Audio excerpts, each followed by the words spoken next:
most beautiful smell in the world. Fear.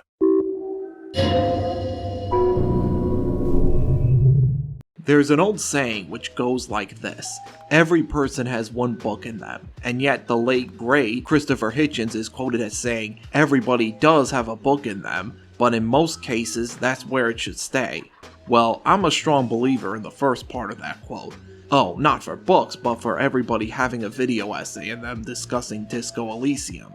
Since this is a video essay on a detective RPG game, I know some of you were expecting this to quote the last quote from a very notable David Fincher film from the 90s. You know, I agree with the second part and so, but no, it's not that. Anyway, this video essay will be the first of many video essays covering Disco Elysium, which puts you in the shoes of a detective, Lieutenant W. Freighter Harrier Harry Dubois of the RCM's 41st Precinct, or as he's called by his colleagues, Raphael Ambrosius Cousteau. You're a gym teacher, Harry. You're a cop, Harry.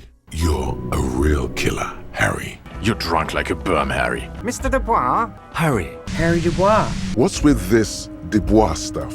You look like a fucking clown, Harry.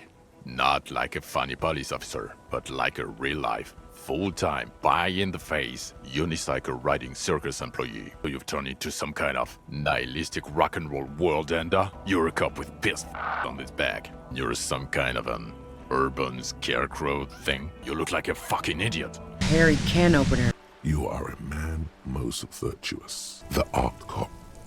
Half art critic, half cop. My lord's copper type is regular cop.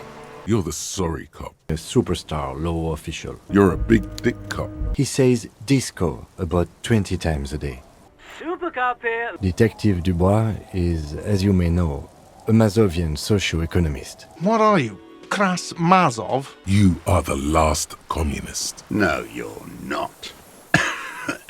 You're a liberast. Ultra-liberal hustler who is always on the grind. A fascist. You are the noble sufferer.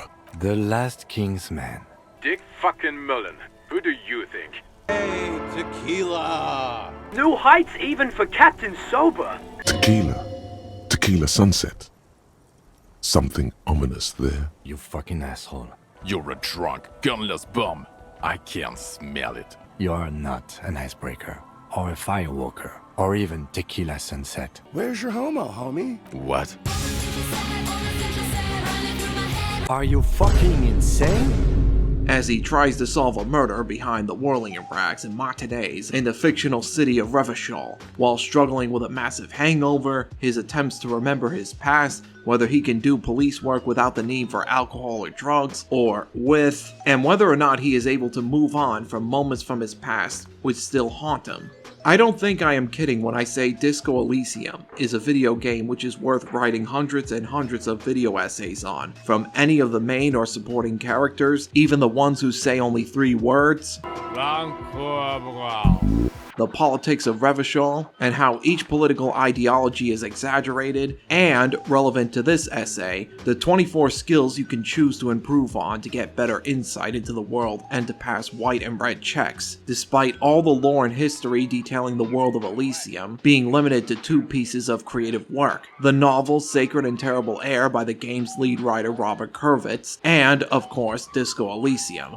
Both of these only covering snippets of such a vast, diverse world. And today's video essay will be covering arguably one of the most iconic, hilarious, and scary trolls not just in Disco Elysium, but in all of video game history, disguised as one of the 24 skills in the game, that being Half-Light.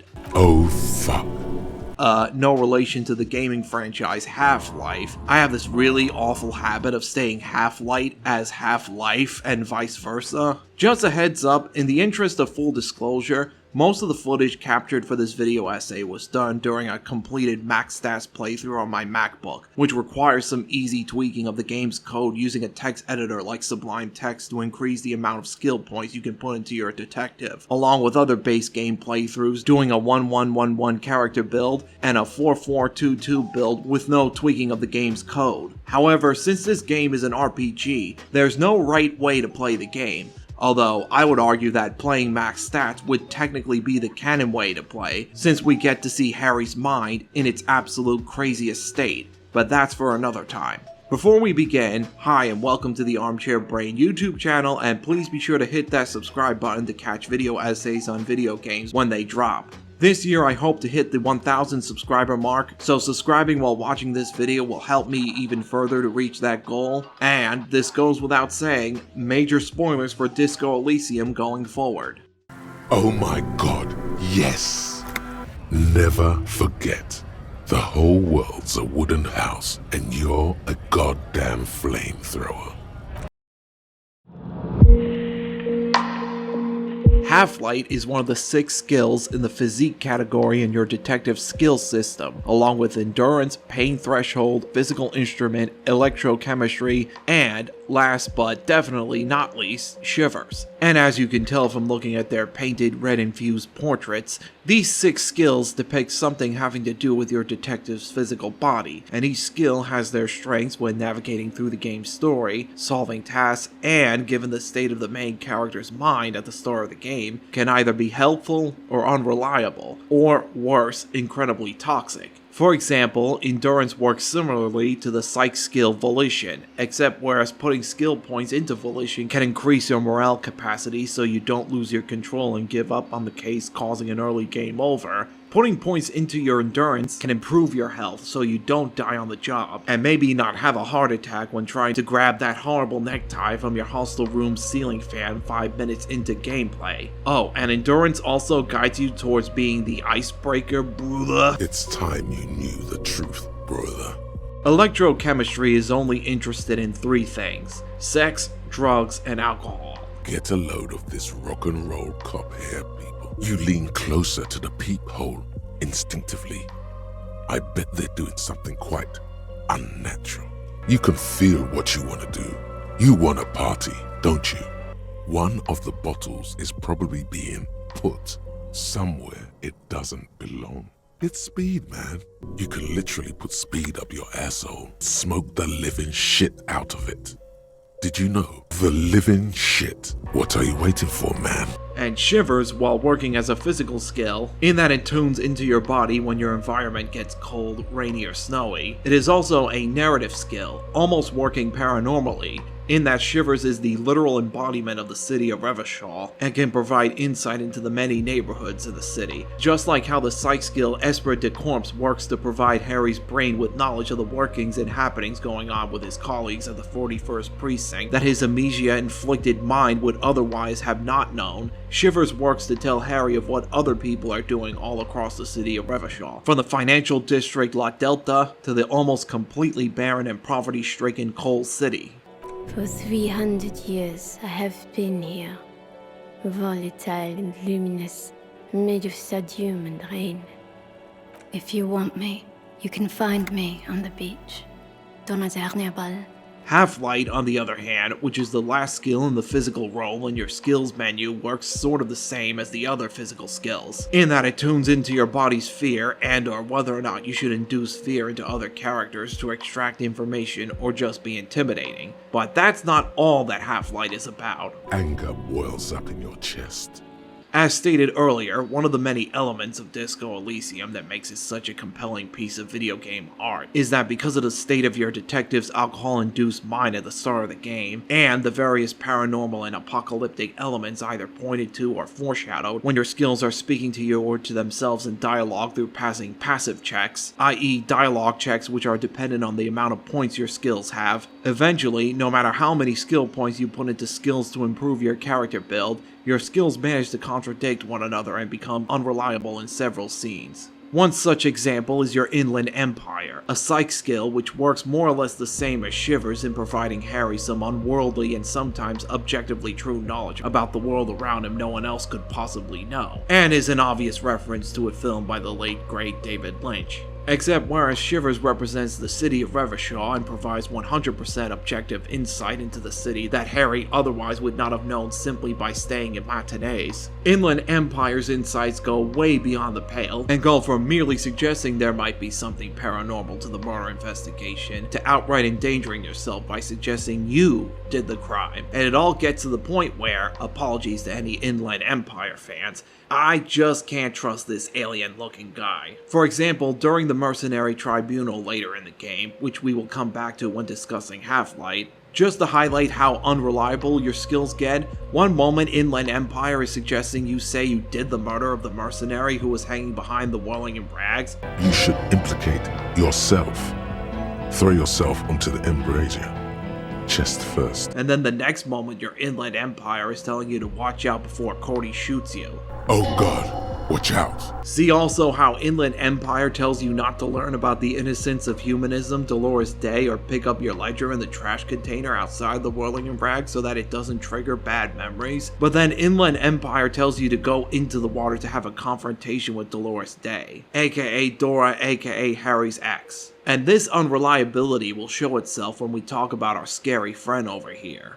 Looking at the description in the skills menu while playing, or while you're selecting your character build, the description for what Half-Light does read: let the body take control, threaten people, cool for high-strung investigators, shoot now ask questions later cops, surprise haters. Half-Light is your fight-or-flight response. It enables you to sense the way situations are about to turn. It injects palpable fear into your heart, fear that urges you act, before it's too late to act ever again. Fear that makes you frighten others. It is the aggression that lets you squeeze every last drop of information out of a witness.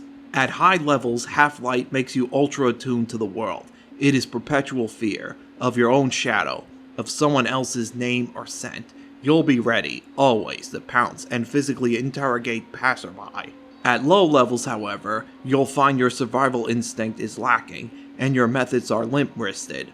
Those who respect violence will not respect you.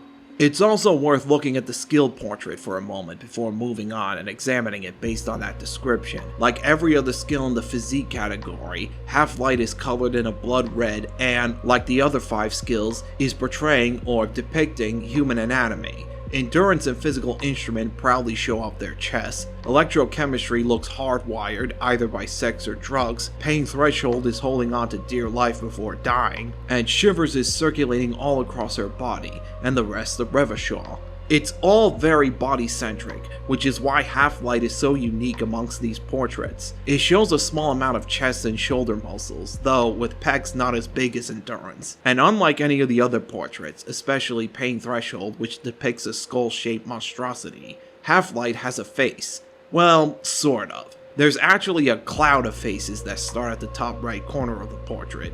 Most of them are undiscernible, but when squinting your eyes, shows you at least 2 faces. 10-4 message received. This is a very serious situation. I need to 1022 the captain. Over. 1022, the captain. This sounds bad. Bad and scary. Like being called to the headmaster's office in school. The first is the most prominent and most obvious to the viewer. This is one of the only skill portraits which show a discernible face, with gritting teeth and angry eyes. It's showing his fury, which is appropriate because, as we will see, Half-Light is about putting fear back into people. But it also looks like it's smiling as it's angry, like it's getting delight in scaring people. Or maybe, just maybe, it's not as serious of a skill as you might think. So what do you think? I think he's dead and about to explode. There's also another nearly visible face to the upper right of the angry face, though not as fleshed out as the first one. And you can see there's a mouth wide open like it's screaming in terror. Sheer terror, panic, and screaming.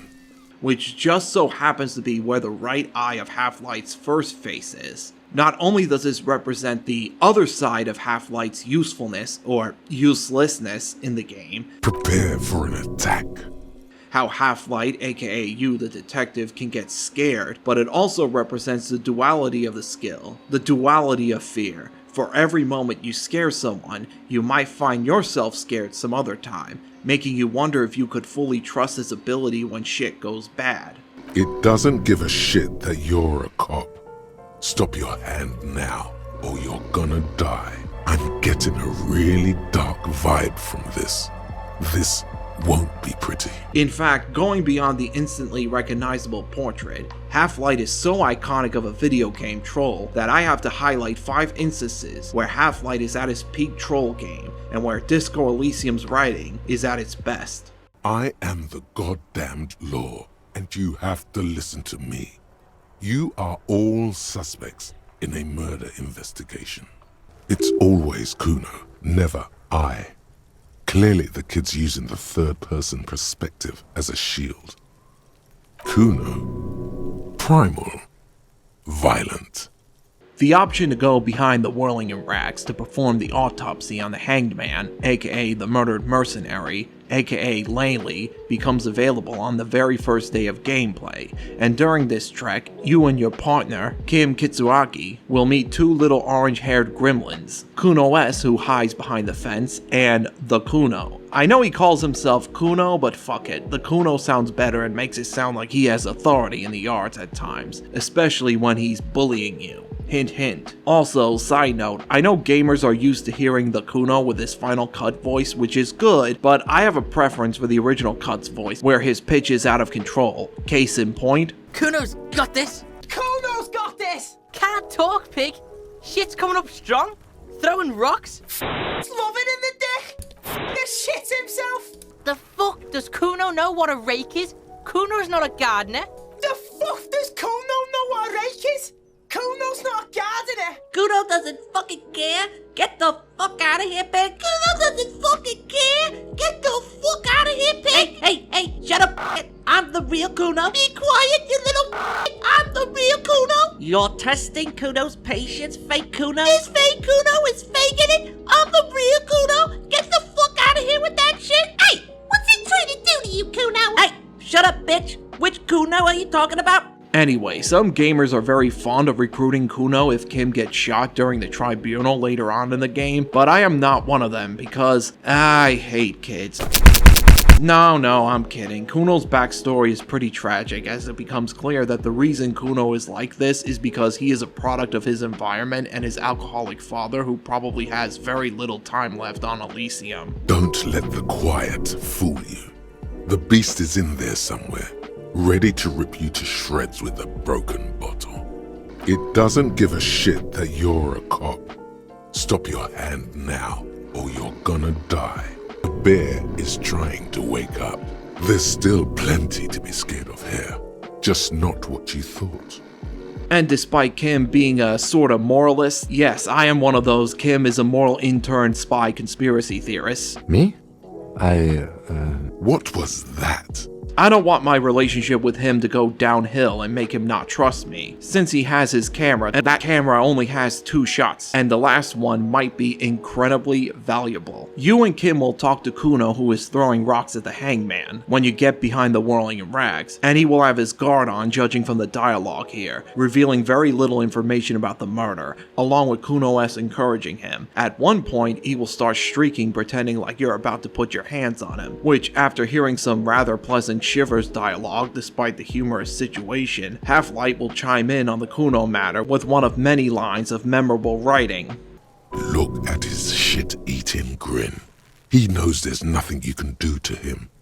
He's bullying you, and you are helpless. Kill him. Kill him now. He won't see death coming. This will lead to having the option to try and pass this challenging physical instrument check, aka shut him down, with a light tap. Well, at least for an ex-gym teacher. If you fail this red check, you'll fall right down in the mud, making him laugh at you and it'll feel embarrassing if Kim's there. Believe me, I did this during my alcoholic train wreck cop run. Cuno can't believe this shit! Can no one stop the Cuno? But if you pass the check, it shows one of the funniest scenes early in gameplay.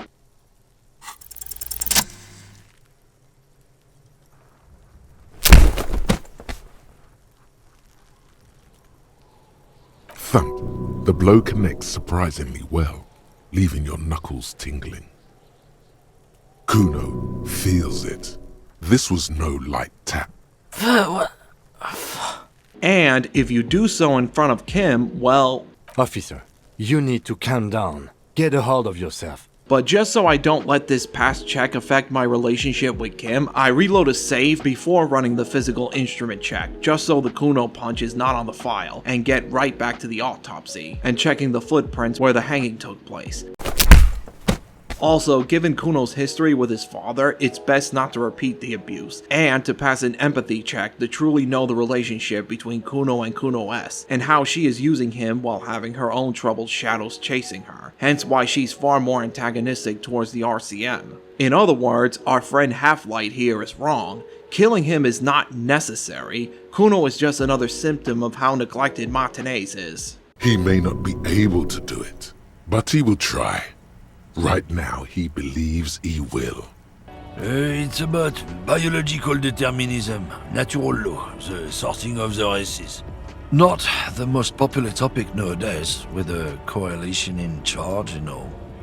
You might want to change the topic. That is, bury your head under the sand like common sheep.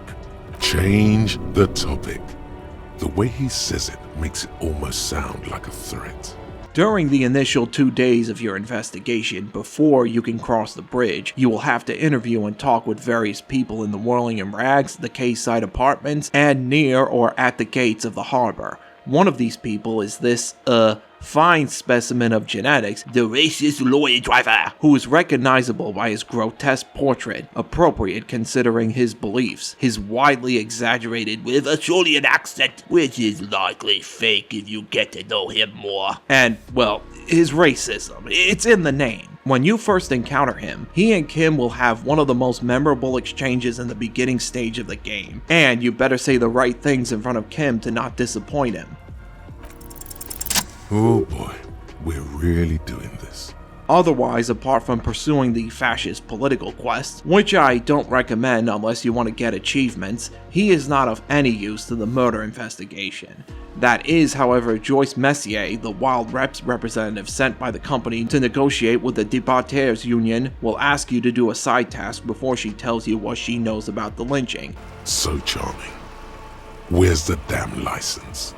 And to investigate the local drug trade in Martinez, aka the Jam Mystery, which is suspected to be carried out by an unsuspecting party, the lorry drivers, and thus, the racist lorry driver is needed to complete this task. If you interrogate him on the trade, he will point to another lorry driver, Seling, who is selling goods and merchandise close to the pawn shop by the bridge.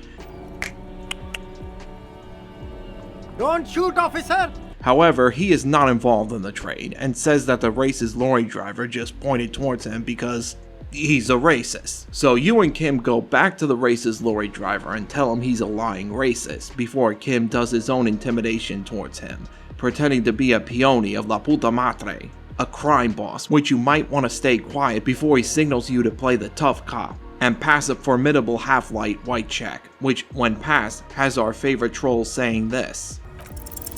Men like this only respect two things: strength and fear. Time to turn up the volume. It's humorous how your physical skills work together successfully to bully this sad little bigot into being a wimp. I'm not gonna... There. His voice grows smaller as yours. But the funniest part about this exchange isn't these two quotes or the look on the racist lorry driver as Harry intimidates him. No, it's the quote before this from Composure. Be careful. This man's still got some fight in him, by the looks of it. It won't be easy to break him. Like, what? How? He doesn't even try to fight back when I pass the check, as he just points to the direction of the lorry truck belonging to Ruby without a fight. And it wasn't like he got physical during the first encounter, which reminds me, how is it that telling him to go fuck himself gives me a negative point on the white check if I'm going to intimidate him anyway? Regardless, after he whimpers and tell you who's conducting the trade and to Ruby's vehicle, you and Kim can finish the Jam Mystery task by checking the truck. Side note, you also have the option to get that information from forcing Tommy to give it up and throw Ruby and their friendship under the bus. And it's easier to do, but the last thing I want to do is ruin my relationship with Tommy. He's just too cool and too precious of a creative soul to sour. Dang, that's some great shit. So going back to the racist lorry driver and confronting him with his lies is more satisfying. Oh, I'm very sorry, sir. Some of these old paperbacks just don't have the durability. I would be happy to sell you another one, but unfortunately, it's the last copy we had in stock. She calls that customer service? During gameplay, a side task you can do with Kim in between conducting the murder investigation is to check out the Doom commercial area in Martinez. Specifically, you have to check the abandoned area adjacent to the bookstore. Crime, romance, and biographies of famous people, which is operated by Plaisance. How the fuck do you pronounce that? Plaisance.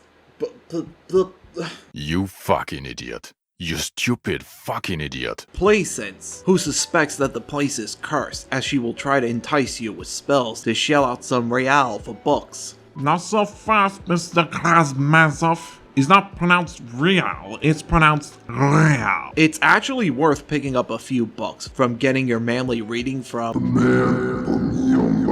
to comparing your fictitious mundane detective life to the even more fictitious life of Dick Mullen, until your book breaks and you can't solve the mystery in the book. In fact, you should buy all of the books after you have enough money to spend on rent if you're staying at the Whirling and Rags, as reading these books can help you with future checks you need to pass. And one of these books you can pick up is entitled Medicinal Purposes of the Pale, which is related to one of the most important parts of the lore of Elysium, the Pale, aka Le Territoire, and has to do with people losing memories, or gaining memories that they otherwise wouldn't have. Specifically, this having to do with Harry Dubois having lost his memory other than heavy drinking and having an unusual amount of knowledge on the Pale, as displayed in a conversation with Suna in the church later on in the game. Anyway, there is a whole section in the bookstore dedicated to the paranormal called, appropriately, the Shelf of Paranormal Books. To be able to buy the book from Plaisance, you must pass a medium Inland Empire white check called Find Something Truly Otherworldly, in which, if passed, will allow you to learn about the book before buying.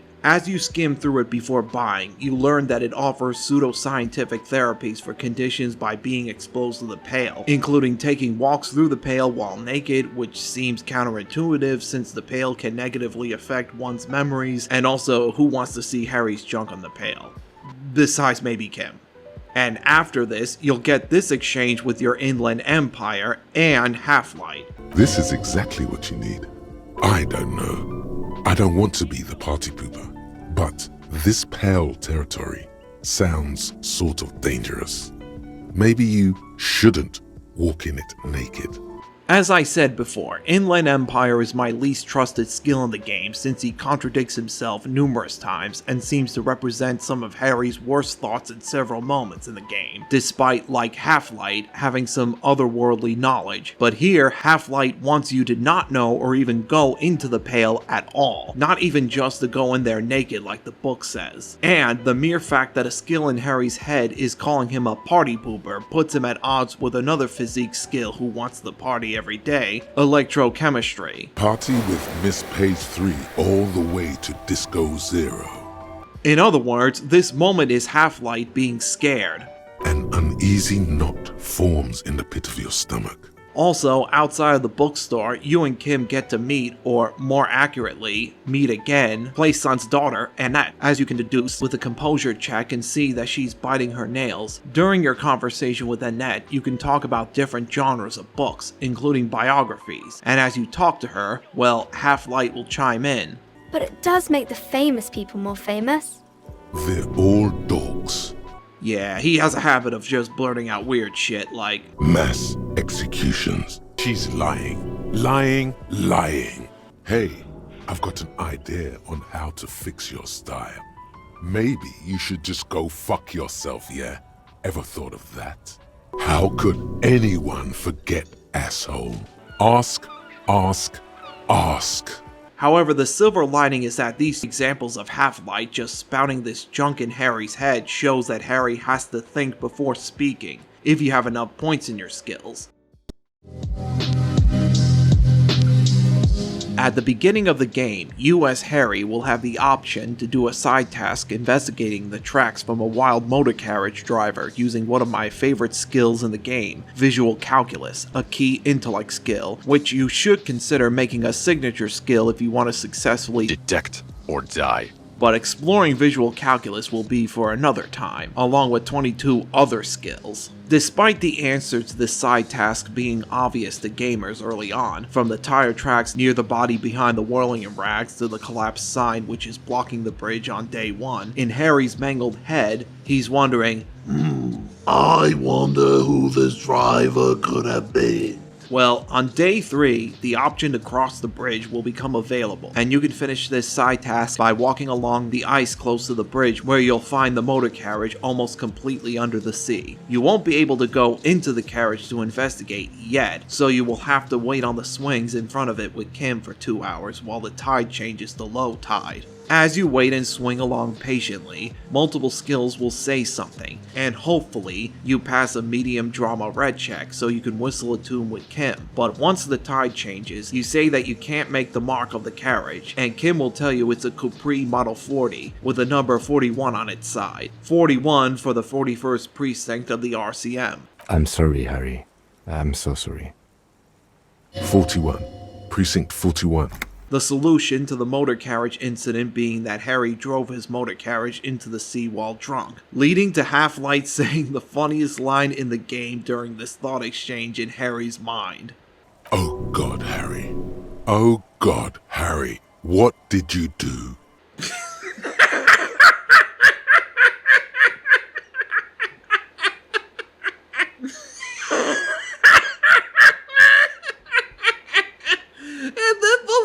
Follows that up with No. Just nope. Say no to this, Harry.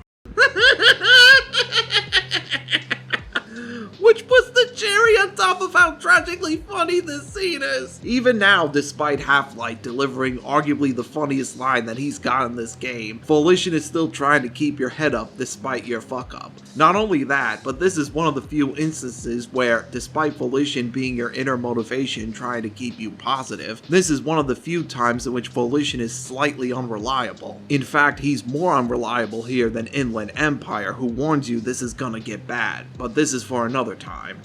I can't help you. I'm totally useless. Everything I've said is lies. I think he's calmed down a bit. No, he didn't. He's about to open fire. You can't think that way now. This is serious. The Mercenary Tribunal, which takes place after you confront Ruby, dead or alive, is arguably one of the greatest scenes in all of video game history, a truly fantastic display of Disco Elysium's writing and character development, and despite the game allowing players to take their time to pause in between dialogue, to stock up on skill points and whatnot before rolling crucial red checks, which can help or damage your chances of a less awful outcome, this tense scene makes the player question whether or not their choices before this were the right one once they fail the scene's important rhetoric, logic, or suggestion checks, depending on their player's build. The first time I played Disco Elysium with my 4422 custom character build, honing in on my intellect and psych skills, while I was able to pass the tribunal with ease, save enough people with only 6 dead, and have myself and Kim kill all the mercenaries, I felt as though the input from my skills was limited, and my first playthrough didn't give me the full scope as to what was going on in Harry's head at the moment. However, upon playing through the tribunal during my max stats playthrough, I was utterly floored as to how every skill feels like they're arguing with each other as to what to do, whether it's to attack immediately or try to talk to the leader, Raul Corti Kultana, aka the Scab leader. Yeah, I don't fucking act so well. And get him distracted before striking him with either my gun or horrific necktie. And maybe once in my fucking life actually aim for Cordy instead of Rude, but apparently Zombie Zom is too busy screwing the creators behind the game and writers and releasing a half-ass mobile port. Anyway, because the skills go into panic mode given the gravity of the situation, naturally Half-Light has a few notable moments, including this one which threatens to break the fourth wall. Whatever you do, stop wasting your time thinking about it. The funny thing about this quote is not only is it wrong if you pass key red checks and manage to kill all of the mercenaries, like I did during my regular and max stats run, but in the real world, you could have your PC idle for 3 hours with the game running, go on a jog outside while thinking about this decision, and Half-Light wouldn't notice. Okay, poor joke. Maybe you shouldn't leave your PC running that long. Bad idea. Once you strike Cordy with either your RCM-issued Villemer's 9mm pepper box pistol, here we go again. Lost gun, or your spirit bomb, aka a Molotov cocktail complete with your horrific, beautiful and pure necktie. You have to pass a reaction speed red check and see if you can dodge Rude the killer's shot or not. Without a sufficient character build, you won't be able to think of an effective plan to dodge Rude's shot. But if you have high enough skill points in certain skills, our muscular brother Endurance will ask, is there anything we could use to protect this frail body? That gun will tear us to pieces. And then, depending on your skill points spent, Visual Calculus, Saver Flare, Suggestion, and or Esper Decorums will help devise a plan for you to dodge Rude's shot and maybe miss the second one. He's drunk. Drunk fighters overcorrect. Move right, he aims further right. Get him to overshoot. A full suit of armor can't be too agile. You can shift direction faster than he can. Just dodge the first shot, and the second will be easier.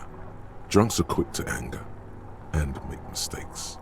Titus, behind you, must be aiming at him right now. Don't forget, there's additional reinforcements. Just survive this. Which, side note, that second shot from Rude doesn't happen because he's shot by Kim. There is a second shot, which is an inevitable reaction speed red check fail from a dying Cordy taking his last moments trying to end you. However, after these guys, if Half-Light has at least 8 skill points, which is high enough for a legendary passive check, he will be the last skill in this dialogue sequence to say, there's no way. You're just gonna die. Just close your eyes when it happens. This line from him will actually deduct you a negative point from passing this check, and shows just how inconsistent he is during this scene. One minute he's warning you to not think too much and alarming you that he's about to shoot Elizabeth before a red logic check, and then the next minute he's like, fuck it, just die, it's pointless. Whatever you do, stop wasting your time thinking about it. He's gonna do it. He's gonna shoot her. You're just gonna die. Just close your eyes when it happens. Then, after Rude's death, Cordy will take his last shot, and this right here is my favorite line in the game, and my favorite Half-Light quote. Here it comes. Death.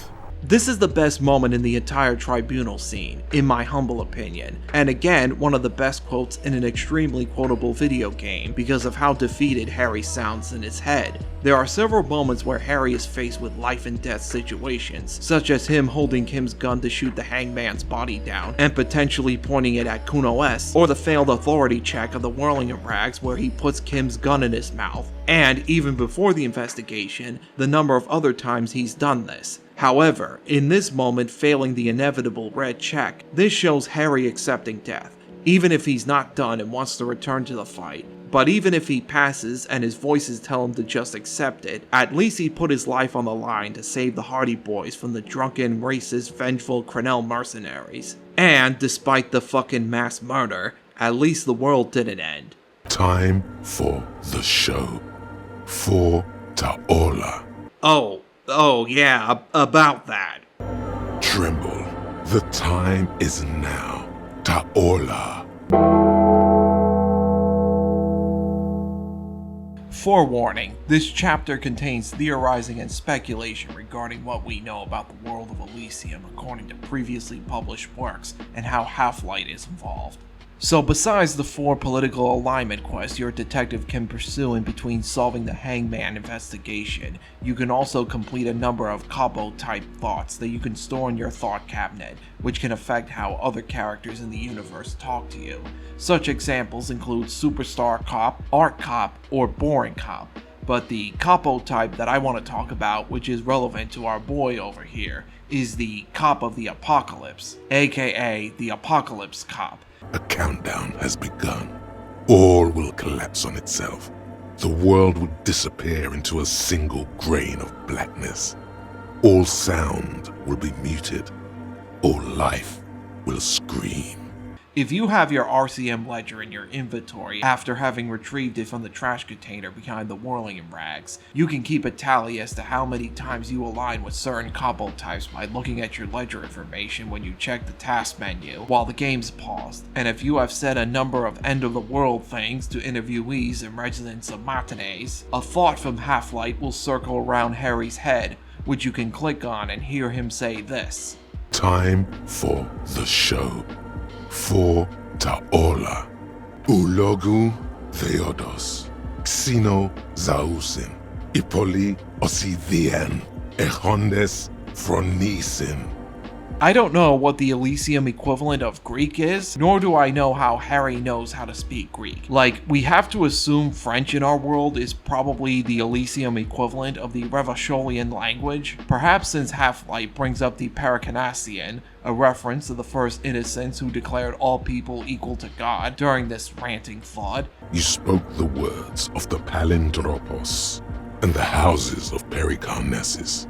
Maybe Greek is to Earth what Paracanassian is to Elysium, despite Paracanassian maybe being a little too primitive before an Elysium equivalent to ancient Greece. Or maybe part of Harry's brain is blocking him from how he learned it, just like how Inland Empire warns him not to read his ledger or anything that might remind him of Dolores Day. But regardless, this absolutely insane moment in the game will lead you to having the option to internalize the Cop of the Apocalypse thought in your head, which will take almost 7 game hours to complete. But once you do, you will get a learning cap increase of 6 for you to fill skill points into Inland Empire, and for another key physique skill for gameplay and for lore purposes related to this chapter, Shivers, the goat of all skills in the game. In your thought cabinet, the problem you need to solve in order to internalize the Cop of the Apocalypse thought is this. Quote, you woke up in a hotel room and started rambling about the end of the world. It's not your normal everyday doom crying either. Something truly colossal is approaching. The gloaming, the calling, the bloodletting of unimaginable proportions. Until now, you have been pleasantly vague about the precise nature of this cataclysm. No more. Put the bloodletting on the burner and really figure out what's threatening the fragile physical reality you just found yourself in. So let's explore this before getting to the thought solution. Despite this thought including scary terms like the gloaming, the calling, and the bloodletting of unimaginable proportions, the actual event is never described, which is why it needs to be internalized. Also, Half-Light mentions that the countdown began Monday morning, as soon as you woke up in the Whirlingin rags. Yet, according to several characters in the game, you were talking about the apocalypse before your 3-day drinking bender, though this is assumed to be due to Harry's alcoholism. The time hath come for tequila sunset, the end of all things. God damn it, Harry. You told us to fuck off. You said we're cramping your style. You're detective god. Fuck everything. All we burn. Detect or die. You were crying when we got here, breaking things. You said we were going into the abyss. Then, after internalizing this thought for 5 minutes short of 7 hours, the solution reads, It's not fire. It's not ash. There will most certainly be a sea of corpses leading up to the event. But it won't be war or pestilence that causes it. Oh no, the event will belong to a genre of cataclysm no man has dared to suspect would ever come to pass. You can only sense the shape of it, like a cavity, a pit opening up in your stomach, a throat into which the world will vanish. The streets, the grass, the stars, all will be rolled back. By whom, by what, and how, you don't know. All you know is, you're not joking around. So even though this thought makes it clear that Harry is not joking like the last sentence says, it once again does not describe what exactly is the event that will cause the end of all things. War, a pandemic like the prion disease called Syrath, an eventual sun death like many years from now in the real world, but which all of us alive right now won't care about because we'll already be dead from whatever. Harry doesn't know, and yet characters like Vic, Annette, and Idiot Doom Spiral tell him about his doomsday shouting. And then there's the Shivers red check while you're dancing in the DeLorean church, where she, La Revacholière, proceeds to confirm our apocalyptic cop and Half-Light's worst fears through a godly reaction speed passive check. I am La Revacholière. I am the city. I am a fragment of the world spirit, the genius Loki of Revachol. My heart is the wind corridor, The bottom of my hair is red. I have 100,000 luminous arms.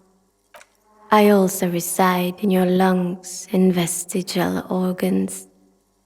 Everywhere there is space.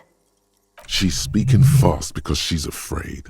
Shivers, who speaks as the voice for the whole city of Revachol when you start to get cold from rain or snow outside, gives Harry information about the city which he would not have known, but unlike other skills like Half-Light, Inland Empire, and even Volition, Shivers is nearly 100% reliable. Never compromised like drama and electrochemistry while on the rooftop of the whirling in rags, and always on the lookout for people and clues which foreshadow events which will happen.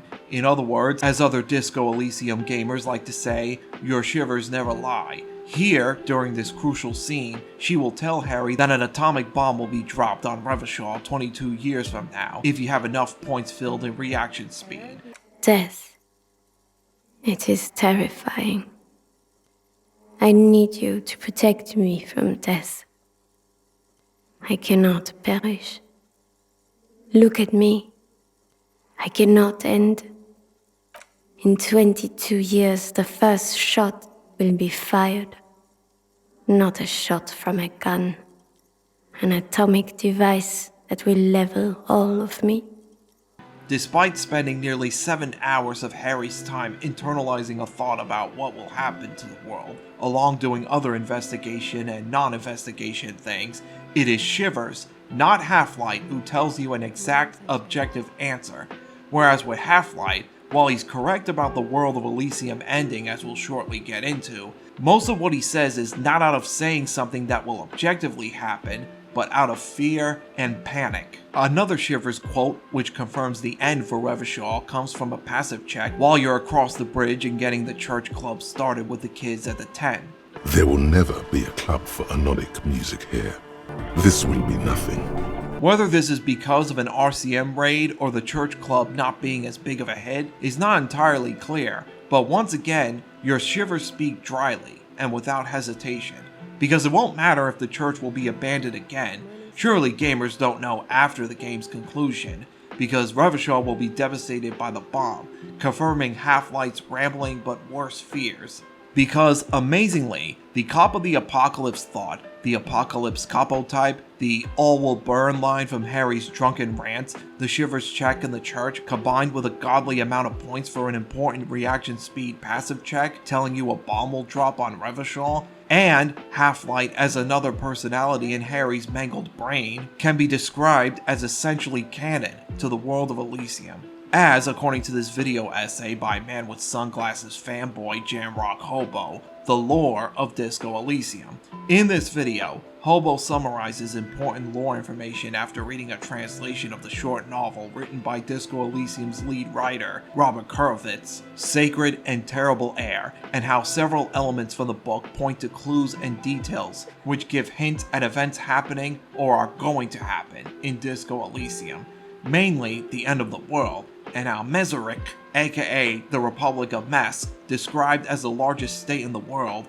and a far-right monarchy, bombs Revachol after it embraces nihilism, and thus begins the world being engulfed by the Pale. Quote, "This is where nihilism leads. It is no longer what could be, or what could not be. It is. The entire world is a zone of imminent anthropogenetic catastrophe." Just think of the title of the novel for a moment, Sacred and Terrible Air, which takes place in two separate time periods, a year after the events of Disco Elysium and 20 years after the initial events in the book. The title is clearly a reference to a key part of Elysium's lore, the Pale, the mass that surrounds the Isolas, outweighing matter by 2 to 1, and is a phenomenon which is described as achromatic, odorless, featureless. The Pale is the enemy of matter and life. It is not like any other, or anything in the world. It is the transition state of being into nothingness. Which, in the game Disco Elysium, is threatening to engulf every Isola and rob everyone of their memories, and or give people memories other people have had before the world ends, and is only increasing. No, this does not sound inviting. Finally, a chance to connect with the divine. Those who have traveled through Pale, like the Pale driver, are able to see memories or events that they were not there to witness, at the cost of their mental well-being. But how does the Pale impact the city of Revachol if most of the people are going about their way? Quote, "The end of the world. At the entrance to the city, the dark arches of the flagstops rise. The crossing gates are going up. The vests of the customs officials and the stripes on the barriers glow lemon yellow. The motor carriage takes off, and everything moves evenly, smoothly. In the leather seats sent in of radio airwaves, there is talk of a nuclear weapon that was dropped on Revachol 3 hours ago. An atom that will someday be split in Revachol." This quote here specifically related to the Shivers check in the church during gameplay.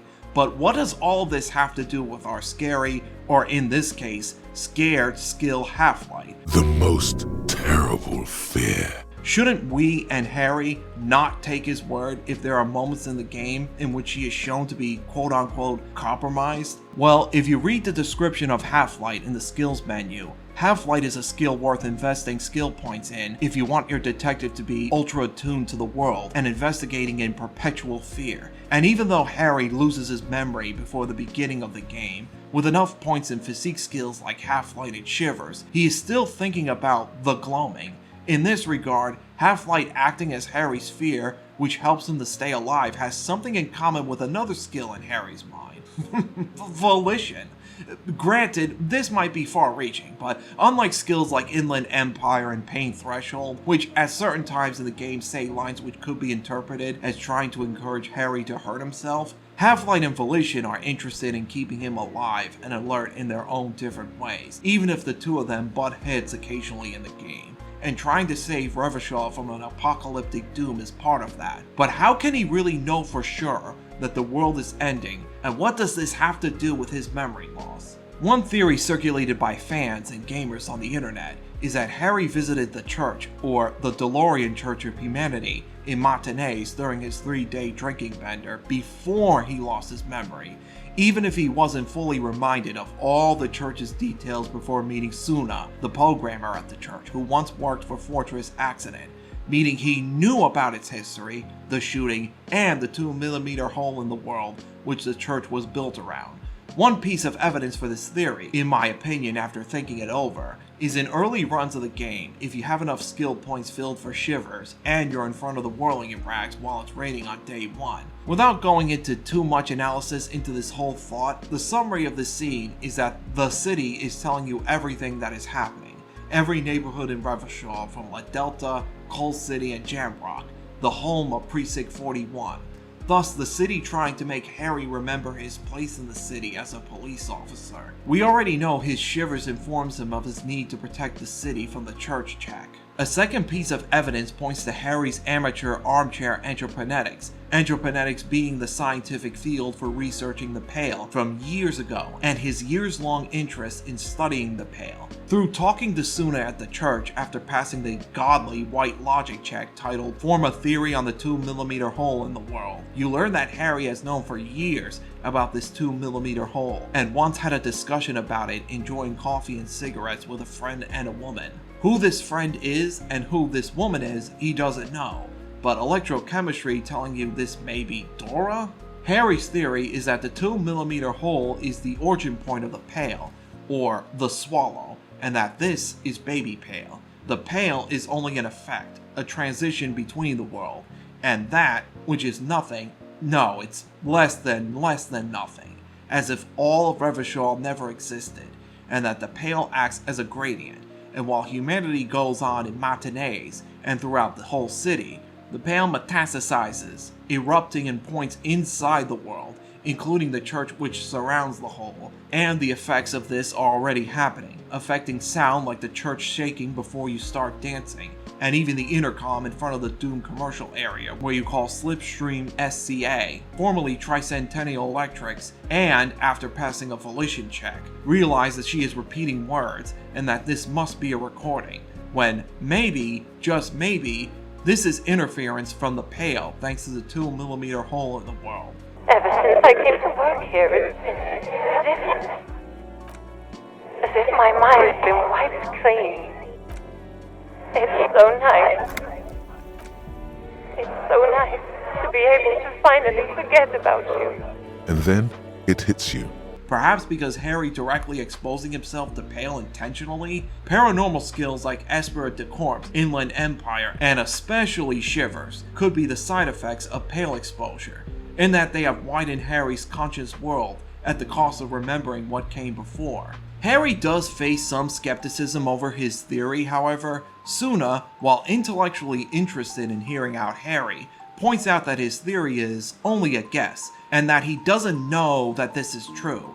Kim is of course curious about Harry knowing all of this in his own composed way. Even your own partner, the other one, our favorite sad boy Vic, is skeptical, saying that while he does acknowledge that androponetics is a legitimate field of study, and that Pale produces global phenomenon, he is dismissive of people losing their whole memory due to Pale exposure, despite sounding like an American conservative politician who acknowledges that climate change is real, but like, what do you want us to do about it? Saying that total memory loss from Pale exposure hasn't been proven. Of course he's biased because, well, he's gotta deal with his superstar cop partner, and thinks it's just another typical Harry excuse. Hell, even Harry's mangled brain isn't sure what is going on at World's End, even while he hasn't had a half-light thought yet.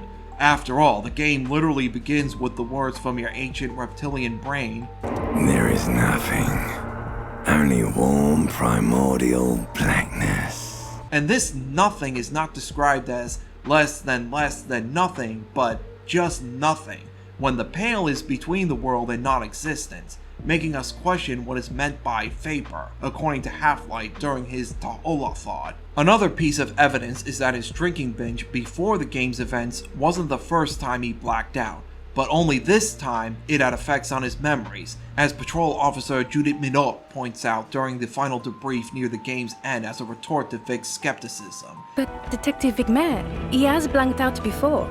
Yes, a couple of times, after some of the more serious benders. One was after the two drunks case, the other when we looked into that mirror. So you don't remember not remembering. Beautiful. The two cases in your ledger, the unsolvable case and the Next World mural, those were recent. Those cases were hard on you. Harry has had a few blackouts before the game's events involving previous cases, as our favorite troll tells us. And even during gameplay, when you open the compartment in your ledger after passing the interfacing white check, you read a postcard from Dora, your ex-girlfriend, which triggers a blackout that Kim wakes you out of, though not to the point of losing all of your memories again. What's more, since Harry knows more about the Pale than we think after conversing with Suna, almost to the point of being obsessed with it, along with the shooting which took place involving the RCM, this incident may or may not have been the first time Harry had visited the church. But why exactly did he black out, other than to try and forget Dora and abandon his career as a detective? Maybe he did it out of fear of what was to happen, acting on behalf of his inner Half-Light. The face of the woman fractures. There will be herd killing. We all become vapor. The woman being Dora, who manifests in Harry's head as Dolores Day, the innocence of humanism, and the namesake and symbol of the DeLorean Church. Humanity will be its own doom, and the world of Elysium, and everyone in it, will turn to vapor. Even if Harry puts the fear in people utilizing his buddy Half-Light and tries to inform them of this truth, the end is already coming. Or maybe this doomsday thinking really is all just a coping mechanism, whether over the world's end or still not getting over Dora. He did go on a 3-day bender after all. It's totally also a coping mechanism. So you should be. The world island crumbles at your feet, and in the far plain, Palindropos. Perhaps, just a thought, this has something to do with the hangover. There are plenty of other memorable Half-Light moments of dialogue in this game, from intimidating the two wannabe skulls messing with Kim's Capri Kinema. No. Don't ask anything. Be subtle and scary. The boys dream about being skulls. Use that. To Harry and Kim meeting the head of the Dock Workers Union, Everard Clare, and him bringing up your lost gun. His slug-like lips move, but all you hear is an echo. Lost gun. Lost gun, lost gun. The world is swallowed by a black hole of fear. Only 2 words escape its gravitational pull. Lost and gun. But this video essay has gone on long enough, so I'll just say this. Disco Elysium is a game which can only be truly appreciated after playing it twice and then some to get the full scope of the world of Elysium, and to see and empathize with the people who live, struggle, and go on in matinees. And relevant to this video, see how your character's mind plays tricks and how his skills become compromised even as you improve on them. And Half-Light is a prime example of Disco Elysium's skill system at its most fearful, angry, and most hilarious. So what do you think? I think he's dead and about to explode.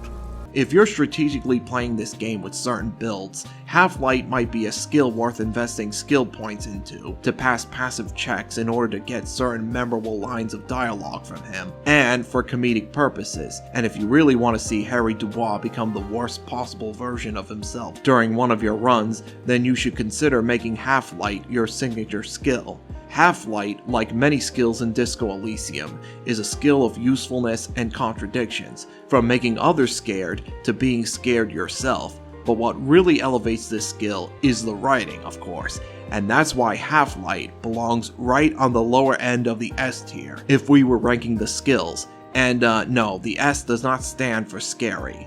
Scared little bitches. Let me know in the comments what you think about Half-Light as a skill in Disco Elysium, and thank you for watching. And you, and you. And a fuck you to you too.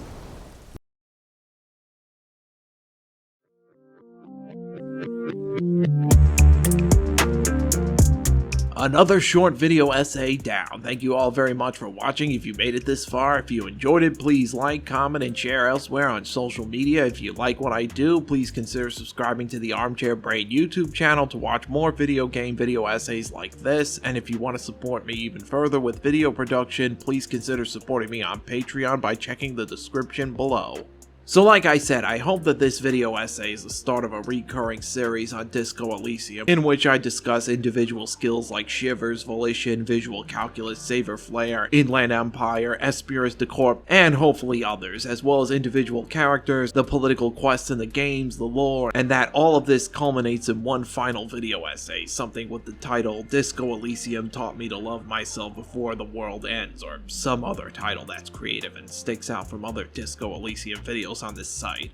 Because while I have a lot of respect for other YouTubers who invest in dissecting Disco Elysium, I try my best to avoid watching other video essays from other people, not because I want to compete with them, but because I want to be able to form my own opinions based on my playthroughs, unless there is something that sticks out, whether it's lore related or not, and I have to reference another user on this site. And obviously, it's a difficult task to make quite a few videos on this subject when all you have for reference is a game and a book. And of course, I have other video essays planned for this channel which need to get finished, but I hope this other series will keep the channel busy. So let me see the skills from the game. Half-Light makes one down, and there's 23 skills to go.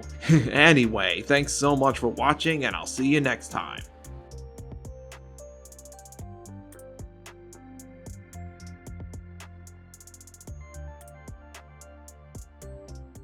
Okay, so I lied. There's one more Half-Light moment which is worth laughing about.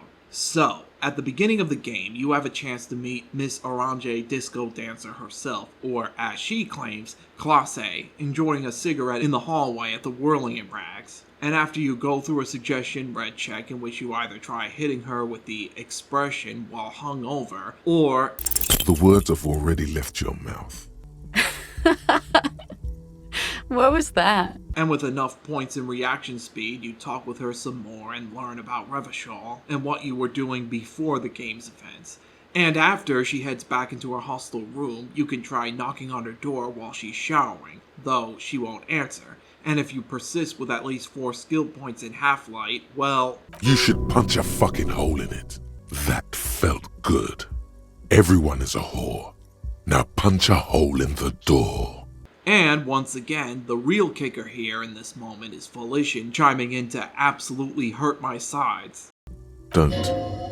Everyone is a whore. What does that even mean? Breathe in and walk away.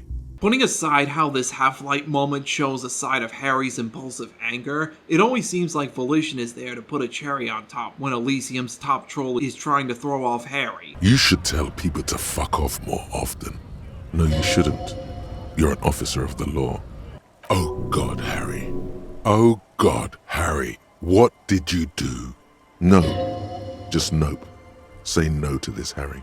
Now is the time. Stop waiting.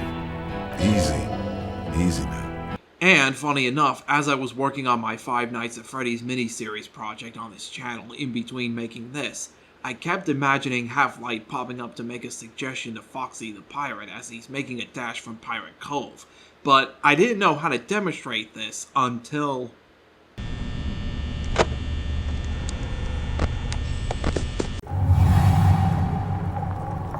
As the office guy checks the monitor camera at the West Hall, the Pirate Fox runs like a sprinter, desperately trying to reach the finish line by a nose, or in this case, a blood-stained hook.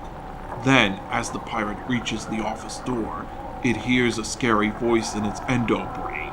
You should punch a fucking hole in it.